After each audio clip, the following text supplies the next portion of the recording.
ఏడిస్తే ఏడిస్తే వైఎస్ఆర్సీపీ పరువు పోతుందని చెప్పి ధైర్యంగా పోరాడుతున్న ఈ రోజు వరకు మీ నాయకులు కూడా బయటకు వచ్చి మాట్లాడరు.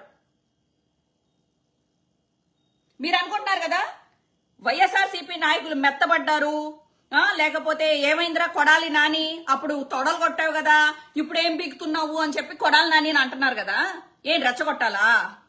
రండ్రా కొట్టుకుందాం, రండ్రా చంపేసుకుందాం, రండ్రా అని చెప్పి సామాన్య కార్యకర్తలు బలివ్వాలా? మీకు బలివ్వాలా? నువ్వొక్కడివి కథన రంగంలో అప్పుడు కురుక్షేత్రంలో ఏం జరిగిందో, అసలు నీ క్షేత్రంలో ఆంధ్ర క్షేత్రంలో ఏం జరుగుతుందో నువ్వు చూసుకోవాలి. ప్రతిదానికి సజ్జల గారు మీరు మాట్లాడండి, సాయి గారు మీరు మాట్లాడండి కాదు. వాళ్ళు కార్యకర్తల్ని తయారు చేసేశారు, వాళ్ళకి కవచంలాగా. ఎవడి మీద ఇప్పుడు వాళ్ళ చేతిలో చట్టాన్ని తీసేసుకున్నారు. వాళ్ళున్నంతసేపు వాళ్ళ ఉగ్రవాదులు కాపాడతారు. మిమ్మల్ని నమ్ముకున్న కార్యకర్తల్ని కొడుతుంటే ఏం చేస్తారు మీరు? ఏం చేయగలుగుతారు?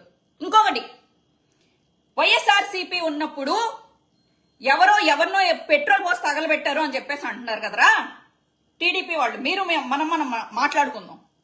ఇంత దాకా వచ్చిన తర్వాత, మా వాళ్ళ మీద చేతులు వేసిన తర్వాత మనం మాట్లాడుకోవాలి, ఓపెన్ గానే మాట్లాడుకోవాలి. మిమ్మల్ని మీరేదో 4-5 చూపించి ఏదో మాట్లాడుతున్నారు. ఎవరినో పెట్రోల్ పోసి తగలేశారంట, ఏదో 4-5 హత్యలు జరిగినాయి అంట. ఒక డ్రైవర్ని ఒక వైసీపీ నాయకుడు డోర్ డెలివరీ చేశాడంట శవాన్ని. ఓకేరా, వాళ్ళని కొట్టండి పోయి. చట్టం మీ చేతిలోనే ఉంది కదా, మీరు కొడుతున్నారు కదా అందరినీ కొట్టద్దు. ఆడోళ్ళ మీద చెయ్యొద్దు, వైఎస్ఆర్సీపీ కార్యకర్తల మీద చెయ్యొద్దు. ఓకే, కొట్టండి, వాళ్ళని కొట్టండి. వైఎస్ఆర్సీపీ నాయకుడు ఎవడైతే డోర్ డెలివరీ చేశాడో డ్రైవర్ని, వాడిని కొట్టండి, చంపండి, ఏమైనా చేసుకోండి. క్రైము మా జగన్మోహన్ రెడ్డి ఉన్నప్పుడు కాదు, టీడీపీ ఉన్నప్పుడైనా జరుగుతుంది, బీజేపీ ఎక్కడున్నా జరుగుతుంది, కాంగ్రెస్ ఉన్నా జరుగుతుంది, అమెరికాలో జరుగుతుంది, ఆస్ట్రేలియాలో జరుగుతుంది, రష్యాలో జరుగుతుంది, జపాన్ జర్మనీలో జరుగుతుంది. అన్నిటికీ క్రైమ్ వెళ్ళి జగన్మోహన్ రెడ్డి ఆపుతాడా?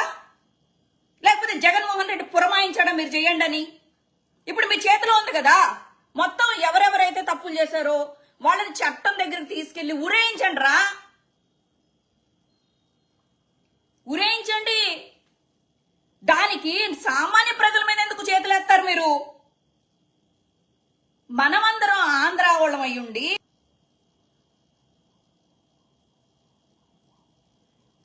ఆడోళ్ళ మీద చేతులు వేయడం ఏంట్రా? అనగే నా కొడకల్లారా, మీరెవరో తప్పు చేశారంటున్నారో ఆ తప్పు చేసిన వాళ్ళని ఉరేయించండి రా తీసుకెళ్ళి.